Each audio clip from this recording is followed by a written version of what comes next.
হজকারী ব্যক্তির নামের শুরুতে আলহাজ বা হাজি লেখা হয়, এগুলো লেখা যাবে কিনা? একজন পুরুষের সাথে তার কতজন মাহরাম নারী হজে যেতে পারবে? মাথা মুন্ডন করার আগে এহরামের কাপড় খুলে রেখে অন্য কাপড় পরে মুন্ডন করা যাবে কিনা? হজ বা ওমরার সময় অনেকে দিনে বারবার কাবাঘর তওয়াফ করতে থাকেন, এভাবে ইচ্ছামতো তওয়াফ করা যাবে কিনা? তওয়াফের ফজিলত কি? হজকারী ব্যক্তির নামের শুরুতে আলহাজ বা হাজি লেখা হয়, এগুলো লেখা যাবে কিনা? তো হলো না।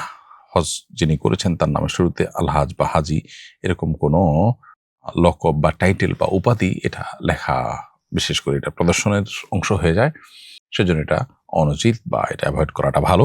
অন্য কেউ লিখেছেন, যিনি লিখেছেন তিনি আসলে সমাজের প্রচলনের আলোকে লিখেছেন, তো সেক্ষেত্রে তার লেখার কারণে গুনাহ হবে না।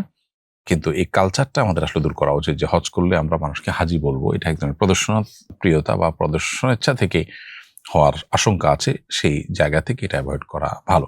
অন্য ইবাদত করলে আমরা কাউকে কোনো টাইটেল দেই না। তবে এটা ঠিক যে এর সাথে ইসলামের একটা কালচারাল সম্পর্ক আছে যে হজের যে এবাদতের প্রচার প্রচারণা, এই ইবাদতের ব্যাপারে জানাশোনা হওয়া, ইবাদত কেউ করলে তাকে রেসপেক্ট করা, এটা এর অন্তর্ভুক্ত হয়। কিন্তু তার চেয়ে বড় কথা হলো মানুষের কোনো ইবাদতের পর লৌকিকতা বা প্রদর্শন ইচ্ছার যে ভয়াবহতা, সেটা যেন মানুষকে স্পর্শ করে না ফেলে। তো এ ধরনের লকব বা টাইটেল এটার ছড়াছড়ি বা এটার প্রচলন সমাজে থাকার ফলে অনেক মানুষ রেসপেক্ট করে এবং রীতিমতো এটা তিনি তার নিজের নামের মধ্যে ব্যবহার করেন। এটা অবশ্যই প্রদর্শনের মধ্যে পড়ে, সেজন্য এটা অনুচিত হবে। একজন পুরুষের সাথে তার কতজন মাহরাম নারী হজে যেতে পারবে? একজন পুরুষের সাথে কতজন মাহরাম নারী হজে যেতে পারবে এর কোনো সীমারেখা শরিয়া ফিক্স করে দেয়নি, যার ফলে একজন পুরুষ তার সাথে তার মাহরাম 5 জন 10 জন বা যে কোনো সংখ্যক মাহরামকে নিয়ে যেতে পারেন। অর্থাৎ অনেক মহিলা হাজির সাথে একজন পুরুষ মাহরাম যথেষ্ট হতে পারে।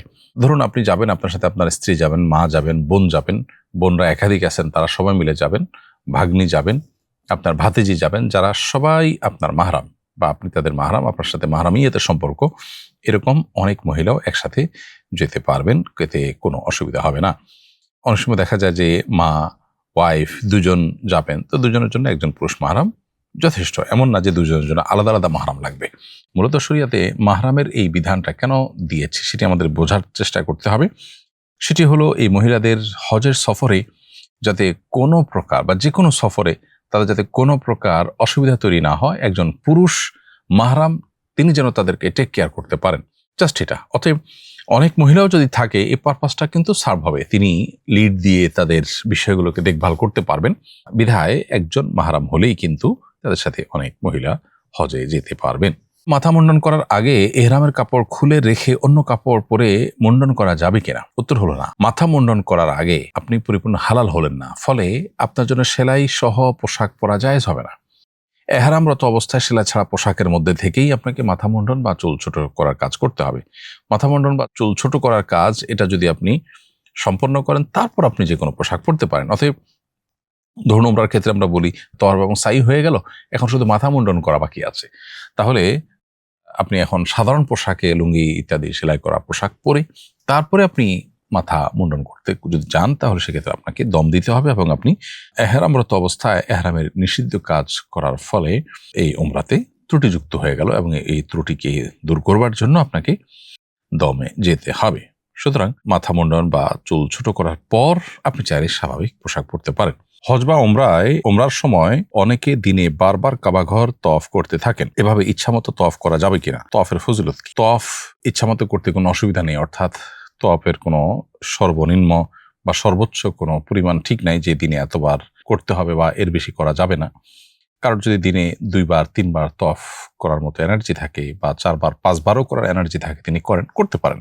তওয়াফের ফজিলত সম্পর্কে আব্দুল্লাহ ইবনে ওমর রাদিয়াল্লাহু তাআলা বর্ণিত হাদিসে নবী সাল্লাল্লাহু আলাইহি ওয়াসাল্লাম ইরশাদ করেছেন, যে ব্যক্তি বাইতুল্লাহর 7টা চক্কর দিবে বা তওয়াফ করবে, এরপর তওয়াফের পর 2 রাকাত নামাজ পড়বে, তার এই তওয়াফটা একটি দাস মুক্তির সওয়াব তাকে এনে দিবে।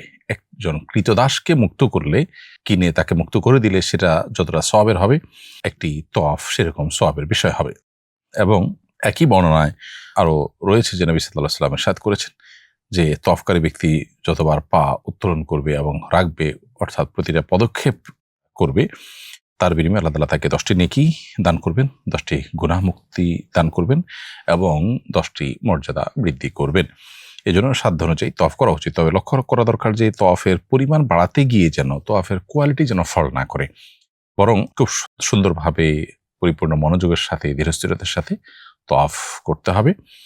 এতে কোনো প্রকার হুলস্থুল না করে, অন্য কারোর ক্ষতি না করে আপনি করতে পারেন। আর যদি মনে হয় যে প্রচুর পরিমাণে মানুষ তওয়াফের জন্য সিরিয়াল ধরছে, ধরুন ফরজ তওয়াফ করবেন ঈদের দিন বা তারপরের দিন, ওই সময়টাতে আপনি নফল তওয়াফে অনেক বেশি ভিড় করলে বরং মানুষের কষ্ট আরো বাড়বে, তাহলে সেক্ষেত্রে আপনি তখন নিজেকে অন্য কোনো ইবাদতে মগ্ন রাখলেন। এটা পরিস্থিতির উপরে অনেকটা নির্ভর করবে।